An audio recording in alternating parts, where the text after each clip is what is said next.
ప్రభు అయిన యేసుక్రీస్తు నామంలో మీ అందరికి కూడా వందనాలు తెలియజేస్తున్నాను. ఈ ఆదివార దినమున మన తండ్రి అయిన దేవుడు, మన రక్షకుడైన యేసుక్రీస్తు ప్రభువారు ఈ భూమి మీద మానవుని కొరకు చేసిన త్యాగము వలన మనలందరినీ రక్షించి ఆయన కుమారులుగాను కుమార్తెలుగాను స్వీకరించినందుకు మనమందరం కూడా దేవాతి దేవునికి ఎల్లప్పుడూ కృతజ్ఞతాస్తుతులు చెల్లించవద్దులమై ఉంటున్నాం. ప్రియమైనటువంటి సహోదరి సహోదరులారా, ఈ లోకములో పాపము ప్రవేశించినప్పుడు దేవుడు పాపమును ద్వేషించాడు, పాపిని ప్రేమించాడు. పాపిని ప్రేమించినటువంటి దేవుడు మానవుని పాపము నుండి విడిపించడానికి ఆయన నిత్య సంకల్పంలో భాగమైనటువంటి యేసుక్రీస్తును ఈ లోకానికి పంపించాడు. యేసుక్రీస్తు ఈ లోకంలోనికి వచ్చి ఆయన ఎవరిని బెదిరించలేదు, ఆయన ఎవరిని దూషించలేదు, ఆయన ఎవరిని నిందించలేదు, ఆయన ఎవరిని శిక్షించలేదు, ఆయన ఎవరిని హింసించలేదు. అయినా సరే యేసు చేస్తున్నటువంటి సత్యమైనటువంటి బోధలు లేదా యేసుక్రీస్తు మానవుల యొక్క మనసు మార్చడానికి ఆయన ప్రకటిస్తున్నటువంటి సువార్త ఏదైతే ఉందో ఆ సువార్త విన్నటువంటి వారిలో కొందరు, అందరూ కాదండి, కొందరు యేసుక్రీస్తు వారి మీద నేరము మోపాలని అనేక సందర్భాలలో ప్రయత్నాలు చేశారు. యథార్థవాది లోక విరోధి ఉన్నది ఉన్నట్టుగా మాట్లాడేటువంటి వాడు ప్రజలందరికీ కూడా శత్రువే అవుతాడు. తప్పును తప్పు అని చెప్పేటువంటి వాడు ప్రతి ఒక్కరికి కూడా విరోధిగానే ఉంటాడు. ఒకవేళ యేసు ప్రభువారు ఆనాడు ఉన్నటువంటి అన్యులను దూషించలేదు, ఆనాడు ఉన్నటువంటి ఐగుప్తీలను దూషించలేదు, ఆనాడు ఉన్నటువంటి ఏ ఇతర దేశస్తులను కానివ్వండి మతస్థులను కానీ ఆయన దూషించలేదు. ఆయన మొదట ఎవరిని సరిచేయాలనుకున్నాడో తెలుసా? తన స్వకీయులనే ఆయన సరిచేయాలనుకున్నాడు.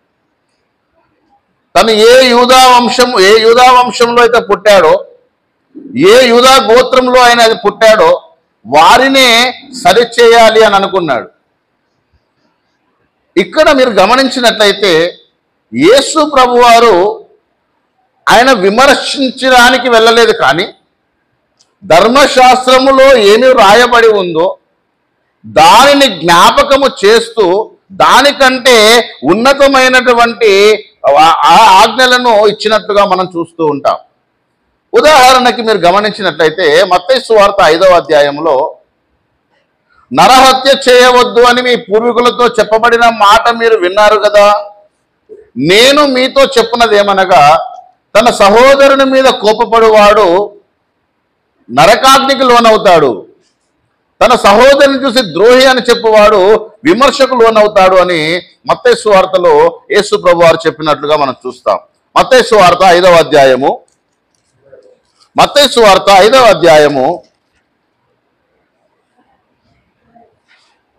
21వ వచనం నుంచి మనం చూడగలిగితే, నరహత్య చేయవద్దు, నరహత్య చేయవాడు విమర్శకు లోనగునని పూర్వీకులతో చెప్పబడిన మాట మీరు విన్నారు కదా, నేను మీతో చెప్పినది ఏమనగా తన సహోదరుని మీద కోపపడు ప్రతివాడు విమర్శకు లోనగును, తన సహోదరుని చూచి వ్యర్థుడు అని చెప్పువాడు మహాసభకు లోనగును, ద్రోహి అని చెప్పువాడు నరకాగ్నికి లోనగును.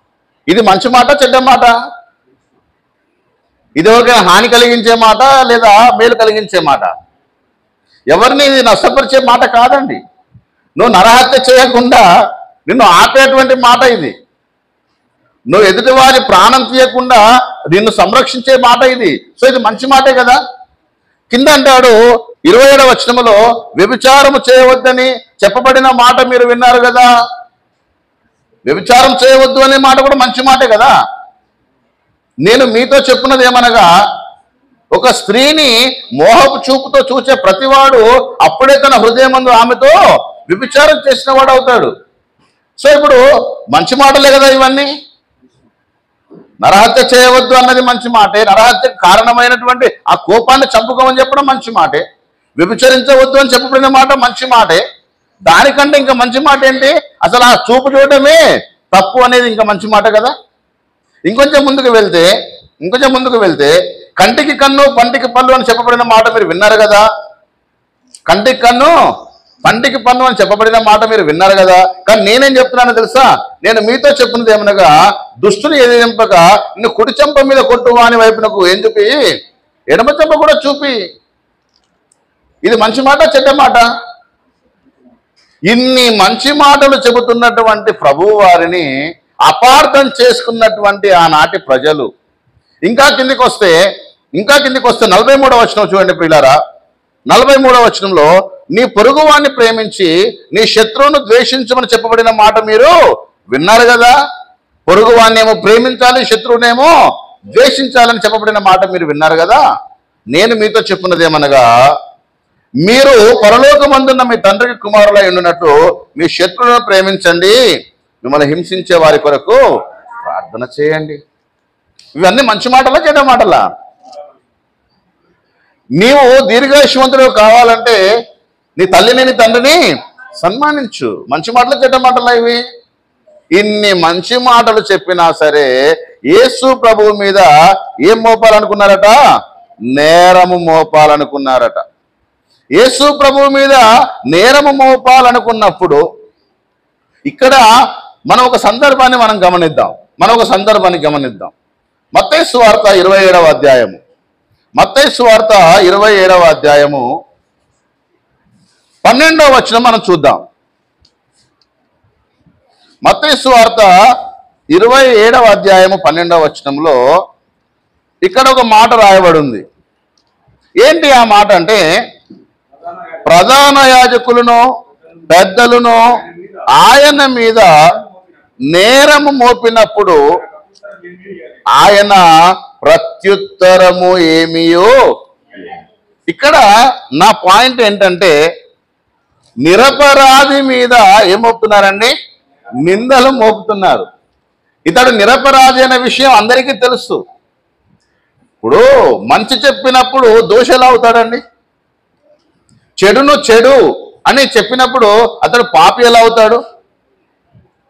యేసు ప్రభు దగ్గరికి ఒక సందర్భంలో ఈ శాస్త్రులు పరిసయ్యులు ఏం చేశారో చూద్దామా? మత్తయి సువార్త 12వ అధ్యాయము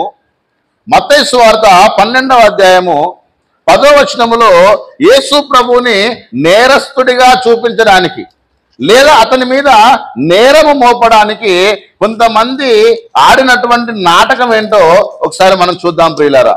యేసు ప్రభువుని నేరస్తుడిగా చూపించాలంటే తమలోనే కొంతమంది కొన్ని క్రియేట్ చేసి, కొన్ని సందర్భాలను సృష్టించి, కొన్ని ప్రశ్నలను సృష్టించి, తనను రెచ్చగొట్టి, తనను మానసికంగా కృంగదీసి అతని మీద నేరము మోపడానికి ప్రయత్నం చేశారట. ఆ ప్రయత్నం ఏంటో ఒకసారి మనం చూద్దాం. మత్తయి సువార్త 12వ అధ్యాయము 10వ వచనాన్ని ఒకసారి చూద్దాం ప్రియులారా. వారాయన మీద నేరము మోపవలెనని, ఏం చేయడానికి? నేరం మోపడానికి. అంటే మీరు గమనించండి, తప్పు చేయనటువంటి వాడిని కూడా తప్పు చేసేటట్టు ప్రేరేపించి, నువ్వు తప్పు చేసావని నిరూపించడానికి అతన్ని కావాలని ఇరికించి ఇతడు నేరం చేశాడు చూడండి అనేటువంటి సమాజము ఆనాడే ఉంది. యేసులో నేరము చేయాలనేటువంటి ఆలోచన అతని మీద అతనిలో ఉందా? ఆయన వచ్చింది నేరము చేసేటువంటి వారిని విడిపించడానికి. ఆయన నేరము చేయలేదు, కానీ ఆయన మీద ఏం చేయాలనుకున్నారు? ఇప్పుడు నేరము మోపాలనుకున్నారు. నేరస్తులలో ఒకటిగా ఆయనను ఎంచాలనుకున్నారు. చూడండి ప్రియులారా, ఆనాడు సమాజము ఈనాడు సమాజము ఒక నిరపరాధిని చెరుపుటకు, నిరపరాధి మీద నిందలు మోపుతున్నారండి. నిరపరాధి మీద నిందలు మోపుతున్నారు. యేసయ్య మీద నేరము మోపడానికి వాళ్ళు ఏం చేశారట? 10వ వచనంలో విశ్రాంతి దినమున స్వస్థపరచుట న్యాయమా అని ఆయనను అడిగిరి. ఏమడుతున్నారట? విశ్రాంతి దినమున స్వస్థపరచడం న్యాయమా? మేలైనది చేయనెరిగియో అలాగూ చేయకపోవడం పాపం అనే విషయం ప్రభువుకు తెలియదా? తెలుసా తెలీదా? విశ్రాంతి దినమున స్వస్థపరచడము న్యాయమా అని అడిగినప్పుడు ప్రభువు వెంటనే న్యాయం అని చెప్తాడు, అన్యాయం అని చెప్తాడు అని ఆలోచిస్తున్నటువంటి వారికి దిమ్మ తిరిగిపోయే కౌంటర్ ఇచ్చాడండి యేసు ప్రభు వారు. బైబిల్ గొప్పతనం ఏంటో తెలుసా? బైబిల్ గొప్పతనం ఏంటో తెలుసా? ప్రతి ప్రశ్నకు సమాధానం బైబిలే. ప్రతి ప్రశ్నకు సమాధానం బైబిలే. ప్రతి సమస్యకు పరిష్కారము బైబిలే. అది ఏ ప్రశ్న అయినా కానివ్వండి, ఎంతటి చిక్కుముడైనా కానివ్వండి, సమాధానము దానికి దగ్గరలోనే ఉంటుంది. ఈ 66 పుస్తకాలలోనే ఉంటుంది సమాధానం. నువ్వు వేరొక గ్రంథాలలోకి వెళ్ళాల్సిన పని లేదు. వేరే నువ్వేదో తర్పీదులు పొంది లేకపోతే ఇంకేదో నువ్వు పుస్తకాలన్నీ రీసెర్చ్ చేయాల్సిన పని లేదు. బైబిల్కు బైబిలే సమాధానం. బైబిల్కు బైబిలే సమాధానం. కాబట్టి ఇక్కడ ప్రభువు వారు ఇస్తున్నటువంటి చాకచక్యమైనటువంటి అద్భుతమైనటువంటి సమాధానం ఏంటో మనం చూద్దాం. అందుకు ఆయన, మీలో ఏ మనుషునికైనాను ఒక గొర్రె ఉండి అది విశ్రాంతి దినమున గుంటలో పడిన ఎడల దాన్ని పట్టుకొని పైకి తీయడా? మీలో ఒకడికి ఒక గొర్రె పిల్ల ఉంది, అది తప్పిపోయి గుంటలో పడింది. ఇవాళ విశ్రాంతి దినం కాబట్టి నేను నిన్ను బయటకు తీయనని, ఇవాళ విశ్రాంతి దినం కాబట్టి నువ్వు ఎందుకు అందులోకి వెళ్ళావని దాని మీద పగ పెంచుకుంటాడా? దాన్ని తీసి బయటికి లాగుతాడా? రెండే మాటలు చెప్పండి సమాధానం. ఇవాళ విశ్రాంతి దినం కదా, నేను నిన్ను ముట్టుకోను, ఏ పని చేయొద్దు కదా, ఏ ప్రయాణం చేయొద్దు కదా అని చెప్పి వెనకంజ వేస్తాడా? మేలు చేయడానికి ముందుకు వెళ్తాడా? సమాధానం వాళ్ళకి దొరికేసింది అక్కడ. నేరము మోపాలని వచ్చినటువంటి వాడే తలదించుకొని వెళ్ళేటువంటి పరిస్థితి వచ్చిందండి. ఎందుకో తెలుసా? యేసు ప్రభువు వారి శాస్త్రులాగా ఏది పడితే అది మాట్లాడేవాడు కాదండి. అవగాహన లేకుండా మాట్లాడేవాడు కాదు. 12 ఏళ్ల వయసులోనే ఆయన ప్రజ్ఞకును ప్రత్యుత్తరములకును విస్మయం పొందారండి ఆనాడు శాస్త్రులు పరిసయ్యులు. ఈనాడు యేసు ప్రభు గురించి బోధించేటువంటి వారిలో కొంతమందికి ఆత్మీయ జ్ఞానం తక్కువ ఉండొచ్చు, లేదా బైబిల్ జ్ఞానం తక్కువ ఉండొచ్చు. కానీ బైబిల్ను సరిగా అర్థం చేసుకునేటువంటి వారు ఏ మతం వారైనా సరే దాని గురించి తప్పుగా మాట్లాడడానికి సాహసం చేయరండి. వారు ఏ మత సిద్ధాంతానైనా నమ్మనివ్వండి, కానీ బైబిల్లో ఉన్నటువంటి సత్యాన్ని ఉన్నది ఉన్నట్టుగా అర్థం చేసుకున్నటువంటి వాళ్ళు దాని గురించి ఎప్పుడు కూడా దుష్ప్రచారాలు చేయరు, దాని గురించి తప్పు మాటలు మాట్లాడరు. యేసు ప్రభు వారు ఇక్కడ ఏ నేరము చేశాడని అతన్ని శిక్షించడానికి ప్రయత్నం చేస్తున్నారంటే ఆయన దగ్గర ఎలాంటి దొరకట్లేదు కాబట్టి వీళ్ళే ఒక సమస్యను సృష్టించారు. ఈ సమస్యను సృష్టించి యేసు ప్రభు దగ్గరికి వస్తే ఆయన చాకచక్యంగా చెప్తున్న సమాధానం ఏంటో తెలుసా? మీలో ఎవరికైనా ఒక గొర్రె ఉండి అది విశ్రాంతి దినాన్ని తప్పిపోతే మీరు దాన్ని భక్షిస్తారా, భక్షించారా? అప్పుడు వాళ్ళు ఏం చెప్పారట? 12 గొర్రె కంటే మనుష్యుడు ఎంతో శ్రేష్ఠుడు, కాబట్టి విశ్రాంతి దినమున మేలు చేయుట ధర్మమే. ఎక్కడ కూడా యేసు ప్రభు వారు ఆవేశపడలేదు. యేసు ప్రభు వారు నన్ను ఇలాంటి ప్రశ్న అడుగుతారా అని ఆయన విర్రవీగలేదు, లేకపోతే చింతపడలేదు. తగిన సమయములో తగిన విధముగా సమాధానం చెప్పాడు. కాబట్టి యేసు ప్రభు మీద ఆ రోజు నుండి కుట్ర పన్నినటువంటి వారు, ఆ రోజు నుండి యేసు ప్రభువును హింసించాలనుకున్నటువంటి వారు, ఆ రోజు నుండి యేసు ప్రభుని దూషించాలనుకున్నటువంటి వారు, ఆ రోజు నుండి యేసు ప్రభుని చంపాలని ప్రయత్నాలు చేసినటువంటి వారి ఏ ప్రయత్నము కూడా సఫలము కాలేదు. అన్ని ప్రయత్నాలు కూడా ఫెయిల్ అయిపోతూ వచ్చాయి. చివరిగా యేసు ప్రభువును నేరస్తుడిగా చూపించాలంటే దూరపు వాళ్ళ వల్ల అయ్యేటట్టు లేదు. కాబట్టి ఇప్పుడు ఏం చేయాలి? సొంత వాడిని మనము గ్రిప్పులో పెట్టుకోవాలి. సొంతవాడు ఎవరండి? ఆయన ఏర్పాటు చేసుకున్నటువంటి 12 మంది శిష్యులలో ఒకడు. కొన్నిసార్లు ప్రమాదము ఎక్కడి నుంచి వస్తుందో తెలుసా? నీ కుడి పక్క నుంచి రావచ్చు, నీ ఎడం పక్క నుంచి రావచ్చు, నీ ముందు నుంచి రావచ్చు, నీ వెనక నుంచి రావచ్చు, నీ పై నుండి రావచ్చు, నీ కింద నుండి రావచ్చు, నీలో ఉన్నటువంటి వారి నుండి కూడా రావచ్చు, నీ చుట్టూ ఉన్న వారి నుండి రావచ్చు. ఎన్ని నేరాలు మోపాలని యేసు మీద ప్రయత్నాలు చేసినా వారు ఎక్కడ కూడా ఏమవ్వలేదండి, సక్సెస్ అవ్వలేకపోయారు. ఇప్పుడు ఫైనల్ గా వాళ్ళకు ఒక ఆలోచన వచ్చింది. ఆ ఆలోచన ఏంటంటే, బయటి వాళ్ళ వల్ల మనం ఇతను చంపలేము, కాబట్టి సొంత వాడే ఆయన రహస్యాలు మనకు తెలియజేస్తాడు. కొన్ని హత్యలు ఎలా ఉంటాయి తెలుసా? సొంత వాళ్ళల్లో ఒకరిని కొంటారు, లేదా సొంత వాళ్ళల్లో ఒకరిని బెదిరిస్తారు, లేదా సొంత వాళ్ళల్లో ఒకరిని ఇంకేదైనా చేసి అతన్ని మభ్యపెట్టో, భయపెట్టో, బుజ్జగించో, లాలించో, మొత్తానికి ఆ వ్యక్తిలో ఉన్నటువంటి బలహీనత ఏంటి, ఆ వ్యక్తి మనకు ఏ సందర్భాలలో చిక్కుతాడో, ఆ వ్యక్తిని మనం ఏ విధంగా మనము మన స్వాధీనంలోకి తెచ్చుకోవాలి అనేటువంటి ప్రయత్నాలు చేస్తారండి. ఇక్కడ యేసయ్యను చంపడానికి ఆయుధంగా వాడబడింది ఎవరో చెప్పండి? ఇస్కరియోతు యూదా. ఓకేనా అండి? ఎవరైనా ఇస్కరియోతు యూదా. మొత్తానికి యేసు ప్రభుని అరెస్ట్ చేశారు. అరెస్ట్ చేయించినటువంటి వాళ్ళు బాగానే ఉన్నారు. జాగ్రత్త గమనించండి, అరెస్ట్ చేయించినటువంటి వాళ్ళు బాగానే ఉన్నారు, కానీ ఆ అరెస్ట్ చేయించడానికి పావుగా ఎవరైతే వాడబడ్డారో ఆ వ్యక్తి ఏమైపోయాడో ఇప్పుడు చూద్దాం. ఎవరు ఆ వ్యక్తి? ఇస్కరియోతు యూదా ఏమైపోయాడో చూద్దాం. 27వ అధ్యాయం మత్తయి సువార్త 27వ అధ్యాయం మొదటి వచనం చదువుతున్నానండి. మత్తయి సువార్త 27వ అధ్యాయం మొదటి వచనం. ఉదయం అయినప్పుడు ప్రధాన యాజకులను ప్రజల పెద్దలందరూ యేసును చంపవలెనని ఆయనకు విరోధముగా ఏం చేశారట? ఆలోచన చేసి ఆయనను బంధించి తీసుకుని పోయి అధిపతి అయిన పొంతి పిలాతునకు అప్పగించిరి. అప్పుడు ఆయనను అప్పగించిన యూదా,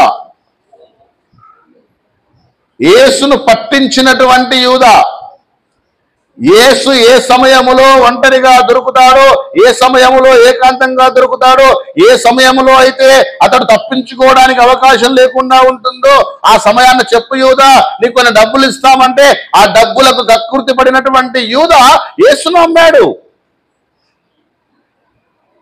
ఆ యేసును అమ్మినటువంటి యూదా గురించి మాట్లాడుతున్నాడు. ఆయనకు శిక్ష విధింపబడగా చూచి ఏమైపోయాడండి? ఇప్పుడు పశ్చాత్తాపడ్డాడు. అయ్యో, నేను ఎంత దుర్మార్గపు పని చేశాను, నన్ను ఎవరైతే మభ్యపెట్టారో, ఎవరైతే నన్ను బుజ్జగించారో, ఎవరైతే నన్ను మ్యానిపులేట్ చేశారో వాళ్ళ మాటలకు నేను లోబడి నిరపరాధి అయినటువంటి ఒక నాయకుణ్ణి, లేదా ఒక మంచి వక్తను, లేదా ఒక మంచి బోధకుణ్ణి, లేదా ఒక మంచి దైవజనుణ్ణి నేను అప్పగించాను అని పశ్చాత్తాపడ్డాడండి. మీరు ఒక విషయం గుర్తుపెట్టుకోండి, చేతులు కాలిన తర్వాత ఆకులు పట్టుకుంటే ఉపయోగం ఏమీ లేదు. యేసుతో తిరిగినటువంటి వాడు, యేసుతో 3.5 సంవత్సరాలు ఆయన బోధలు విన్నటువంటి వాడు, యేసుతో కలిసి ఆయన యొక్క మాటలనే కాదు ఆయన ఇచ్చినటువంటి ఆశీర్వాదాలను కూడా అనుభవించినటువంటి వాడు యేసును చంపించడానికి సహకరించాడండి. యేసు మరణానికి కారకుడయ్యాడు, కానీ తాను చేసిన తప్పును వెంటనే తెలుసుకొని పశ్చాత్తాపడి, ఇక్కడ అందరూ ఇస్కరియోతు యూదాని నిందిస్తారు, కానీ మీరు ఒకసారి ఆలోచన చేయండి. ఇస్కరియోతు యూదా తప్పిపోయాడు, అంతే. తప్పిపోయాడు. ఎలా తప్పిపోయాడో తిరిగి మళ్ళా తన తప్పును ఎలా తెలుసుకున్నాడో ఇక్కడ మీరు ఈ విషయాన్ని చూస్తే అర్థమవుతుందండి. ఇది చాలా అద్భుతమైనటువంటి సంఘటన. చూడండి ఒకసారి. ఆయనకు శిక్ష విధింపబడగా చూచి పశ్చాత్తాపడి ఆ 30 వెండి నాణెములు ప్రధాన యాజకుల యొద్దకును పెద్దల యొద్దకును మరలా తెచ్చాడండి. ఈరోజు ఒక హత్య చేయాలంటే సుపారీ గ్యాంగులు అని వినబడుతున్నాయి బాగా. సుపారీ గ్యాంగ్స్ లక్షల్లో కోట్లలో డబ్బు మారుతుంది అని వింటున్నాం పేపర్లలో, టీవీలలో. యేసును అప్పగించినందుకు, క్రీస్తును అప్పగించినందుకు ఆనాడు యూదా ఇస్కరియోతుకు అందించబడినటువంటి నాణ్యాలు ఎన్నో తెలుసా? 30 వెండి నాణ్యాలండి, బంగారు నాణ్యాలు కాదు. వెండి నాణ్యాలకు యేసు నమ్ముకున్నాడు.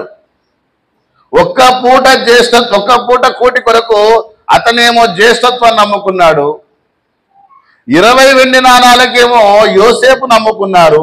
30 వెండి నాణాలకు యేసు ప్రభు నమ్ముకున్నాడు ఇస్కరియోతు యూదా. ఇస్కరియోతు యూదా మీద యేసు ప్రభుకి ఏం కోపం లేదు. ఇస్కరియోతు యూదాతో యేసు ప్రభుకి ఎప్పుడు గొడవ కాలేదు. ఇస్కరియోతు యూదాతో యేసు ప్రభు ఎప్పుడు కూడా డిబేట్ చేయలేదు.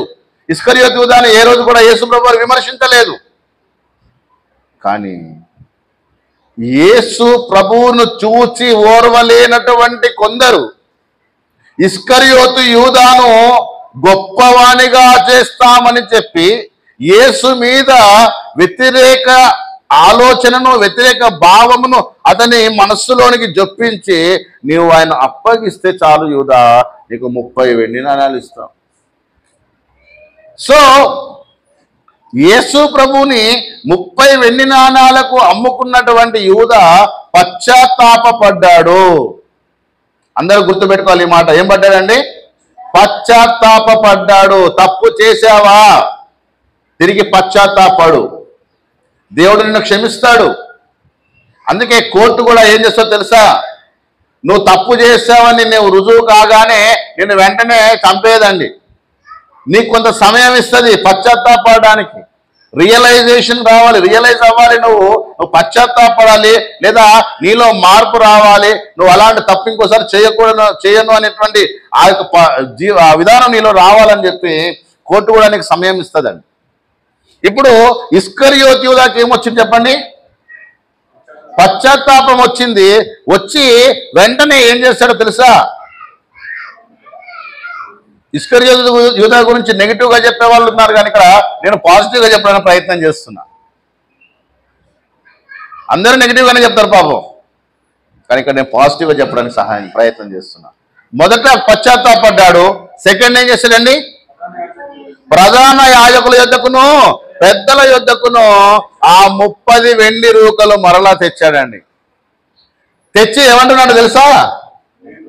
నేను నిరపరాధ రక్తమును, కింద ఫుట్నోట్లో ఏముందో తెలుసా? నేను నీతిమంతుని రక్తమును చిందించాను, నీతిమంతుని రక్తమును మీకు అప్పగించాను, నీతిమంతుని ప్రాణాన్ని మీకు అప్పగించాను. ఒక నీతిమంతుడు చావుకు నేను కారణం కాబోతున్నాను. మీరు ఆలోచించండి ఒకసారి. యేసు ప్రభు చనిపోక ముందే యూదా ఇస్కరియోతు వెంటనే పశ్చాత్తాపడ్డాడు. 3.5 సంవత్సరాలు నేను అతనితో తిరిగాను, 3.5 సంవత్సరాలు అతనితో కలిసి సువార్త సేవ చేశాను, 3.5 సంవత్సరాలు అతనితో కలిసి నేను భోజనం చేశాను, 3.5 సంవత్సరాలు అతని ప్రతి పరిచర్యలో నేను పాలిభాగస్తున్నై ఉన్నాను. మీలాంటి వారి మాటలు విని ఈ మధ్య చాలా మంది ఎదుటి మాటలు విని తమను తాము చంపుకొని అంటే ఏంటో తెలుసా? వాళ్ళ మనస్సును చంపుకున్నారు. వాళ్ళలో ఉన్నటువంటి ఒక మంచి విధానము, మంచి జీవన విధానాన్ని చంపేసుకొని కొన్నిటికి సహకరించే పరిస్థితి ఈనాడు ఉంది, ఆనాడు ఉంది. సో ఒకసారి ఆలోచించండి. ఇస్కరియోతు యూదా, ఇస్కరియోతు యూదా, ఇస్కరియోతు యూదా. కానీ ఇస్కరియోతు యూదా మనం అనుకున్నంత మూర్ఖుడేం కాదండి. తప్పు చేశానని వెంటనే పశ్చాత్తాపడ్డాడు. ఈరోజు నువ్వు పశ్చాత్తాపడుతున్నావా? నువ్వు చేసిన తప్పుకి నువ్వు ఎవరి ప్రాణాన్ని అయితే తీయ చూస్తున్నావో, ఎవరి ప్రాణము తీయడానికి నువ్వు సహకరిస్తున్నావో, ఎవరి ప్రాణం పోవడానికి నువ్వు కారకుడు అయ్యావో నీలో ఏమైనా పశ్చాత్తాపం వచ్చిందా? ఆలోచించండి. ఎవరి మీదనో నిందలు వేయడం కాదు, ఎవరి మీదనో మనము అనుమానం వ్యక్తం చేయడం కాదు. ప్రతి వ్యక్తి తనను తాను పరీక్షించుకోవాలి. మనస్సాక్షి అనేది ఒకటి ఉంటుంది కదా. ఇస్కరియోతు యూదాను ఎవరు తిట్టలేదండి. ఇక్కడ మీరు గమనించండి, నేనేమంటానంటే 11 మంది శిష్యులలో ఎవరు కూడా ఇస్కరియోతు యూదాను ఒక మాట అనలే. అన్నారా? పోనీ యేసు ప్రభువుని అప్పగించిన తర్వాత ఇస్కరియోతు యూదా నువ్వు నన్ను అప్పగిస్తావా, నీ సంగతి తర్వాత చెప్తా అన్నాడా? నువ్వు చంపాలని అనుకున్నప్పుడు చచ్చిపోవడం నేను సిద్ధంగా ఉంటా. చాలా మంది చావంటే భయపడతారండి. అంటే చచ్చిపోయేటప్పుడు ఆ ఫీలింగ్, ఆ ఎమోషన్ ఎలా ఉంటుందో అందరికీ తెలుసు. లోపల ఒక రకమైనటువంటి బాధ ఉంటుందండి. ఒక వ్యక్తిని చంపేటప్పుడు చంపేవాడు వికృతంగా చంపడానికి ప్రయత్నం చేస్తాడు, వికటాటహాసం చేసుకుంటూ చంపడానికి ప్రయత్నం చేస్తాడు, ఎదుటి వ్యక్తిని గేలి చేసుకుంటూ చంపడానికి ప్రయత్నం చేస్తున్నాడు, అవమానిస్తూ చంపడానికి ప్రయత్నం చేస్తాడు. కానీ చచ్చిపోయేవాడి లోపల ఉండే బాధ, ఆ ఆవేదన, ఆ దుఃఖం ఎవరికి అర్థం కాదు. అతనికి ఆ సమయములో ఎన్ని గుర్తొస్తాయో ఎవరికి తెలియదు. తన కుటుంబం గుర్తొస్తుంది, తన బంధువర్గం గుర్తొస్తుంది, తన కన్న పిల్లలు గుర్తొస్తారు, తన కన్న తల్లిదండ్రులు గుర్తొస్తారు. ప్రపంచమంతా కళ్ళ ముందు కనబడుతుంటుంది. నువ్వు కొట్టే ఒక్కొక్క దెబ్బకు, నువ్వు వేసే ఒక్కొక్క శిక్షకు అతను ఎంత నరకం అనుభవిస్తాడో మీరు ఆలోచించండి. యేసు ప్రభువు శిలువ మీద పొందినటువంటి ఆ ఘట్టాన్ని నేను ఊహించుకున్నప్పుడు ఇక్కడి నుంచే స్టార్ట్ అవుతుంది. ఆయన శిలువ ఘట్టం ఇక్కడి నుంచే స్టార్ట్ అవుతుంది.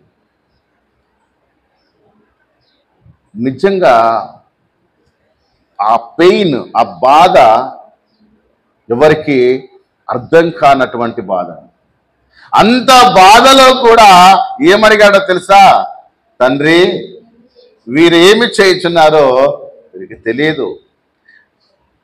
నన్ను చంపడానికి ఇంతమంది కుట్ర పన్నారు, నన్ను చంపడానికి ఇంతమంది ప్రణాళికను సిద్ధపరిచారు, నా సమయం కొరకు ఎదురు చూశారు. నేను ఎప్పుడు ఒంటరిగా దొరుకుతానా, ఎప్పుడు నన్ను చంపాలా అనేటువంటి ఆ ప్రణాళికను సిద్ధం చేసుకొని నేను దొరికేటట్టు లేననుకొని నా శిష్యుడితోటే, నా చెలికానితోటే నన్ను పట్టించారు. అయినా సరే వీరేమి చేయుచున్నారో వీరికి. యేసు ప్రభువుని పిలాతు దగ్గర నిలబెట్టారు. పిలాతు ఏమంటాడు తెలుసా? ఇంకా నేను ఈ సందర్భాన్ని పొడిగించదలుచుకోలేదు. ఇస్కరియోతు యూదా ఏం చేశాడండి? పశ్చాత్తాపడ్డాడు, వాళ్ళ దగ్గరకు వచ్చాడు. తిరిగి ఏం చేస్తాడట? అతడు ఆ వెండి నాణెములు, 5వ వచనంలో, అతడు ఆ వెండి నాణెములు దేవాలయములో పారవేసి పోయి తీసుకున్నాడా? పశ్చాత్తాపం అంటే అదే. పశ్చాత్తాపం అంటే ఏంటో తెలుసా? చేసిన తప్పును విడిచిపెట్టడమే పశ్చాత్తాపం. నేను ఏమంటే నిష్కారణంగా నేను డబ్బులు తీసుకున్నాను, నిరపరాధిని చెరపడా లంచం పుచ్చుకున్నాను. కానీ ఇక్కడ ఇస్కరియోతు యూదా నిరపరాధిని చంపడానికి లంచం పుచ్చుకున్నాడు. కానీ ఎప్పుడైతే తనలో పశ్చాత్తాపం వచ్చిందో వెళ్ళి ఆ డబ్బును తిరిగి దేవాలయంలో, ఏ ప్రధాన యాజకులైతే, ఏ పెద్దలైతే డబ్బులు ఇచ్చారో తిరిగి వాళ్ళ ముఖాన్నే విసిరేసి వచ్చాడు. అందరితో ఆగలేదండి ఇస్కరియోతు యూదా. అందరితో ఆగాడా? నా వలన ఒక నిరపరాధి రక్తము చిందించబడింది, నా వలన ఒక నిర్దోషికి శిక్ష విధించబడింది అని తనను తానే ఏం చేసుకున్నాడు తెలుసా? చచ్చిపోయాడు. అది తప్పని తెలుసు, కానీ వేరే సోర్సు లేదు. ఇప్పుడు యేసయ్యను విడిపించమని 30 వెండి నాణాలు తిరిగి ఇచ్చేసానండి. మీకు తెలుసా ఇక్కడ? మీ 30 నాణాలతో ఏమొద్దు, ఆ నిరపరాధిని విడిపించండి, నేను తప్పు చేశాను. ఇస్కరియోతు యూదా తప్పును తెలుసుకొని తిరిగి 30 నాణాలు తీసుకెళ్ళి, అయ్యా మీ 30 నాణాలు మీరు తీసుకోండి, ఆ నిరపరాధిని విడిచిపెట్టండి అయ్యా, మీ కాళ్ళు పట్టుకుంటానయ్యా, మీ దండం పెడతానని. అరే పిచ్చోడా, అసలు మేము నిన్ను ఎంగేజ్ చేసుకుందే అతను పట్టుకోవడానికి. మాకు 30 నాణాలు కాదు, ఇంకా 30 ఏమన్నా ఇస్తాం నీకు. ఆ 30కి ఇంకా 30 ఏమన్నా ఇస్తాం, 300 నాణాలైనా ఇస్తాం, కానీ వాడిని విడిచిపెట్టే ప్రసక్తే లేదు. అడ్డంగా దొరికాడు. ఇప్పుడు మాకు మంచి అవకాశం దొరికింది అతన్ని చంపడానికి, అతన్ని శిక్షించడానికి, అతని మీద మా పగ తీర్చుకోవడానికి. నీకు $30 కాదు, 30 నాణాలు కాదు, ఇంకా 300 నాణాలు ఇస్తాం. కానీ మీ 30 నాణాలు నాకు వద్దు, నేను చేసిన తప్పు, మీరేదో నన్ను మ్యానిపులేట్ చేశారు, మీ డబ్బులు మీరు తీసుకోండి అయ్యా అని చెప్పి ఇస్కరియోతు యూదా ఇవ్వడానికి వెళ్తే ఏమన్నా తెలుసా వాళ్ళు?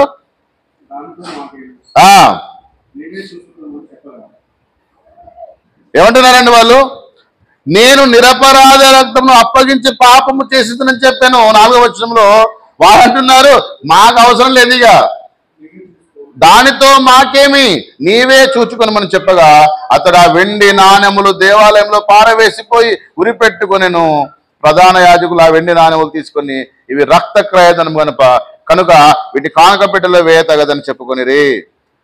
కాబట్టి వారు ఆలోచన చేసి వాటినిచ్చి పరదేశులను పాతపెట్టుటకు కుమ్మరి వాని పొలము కొనిరి.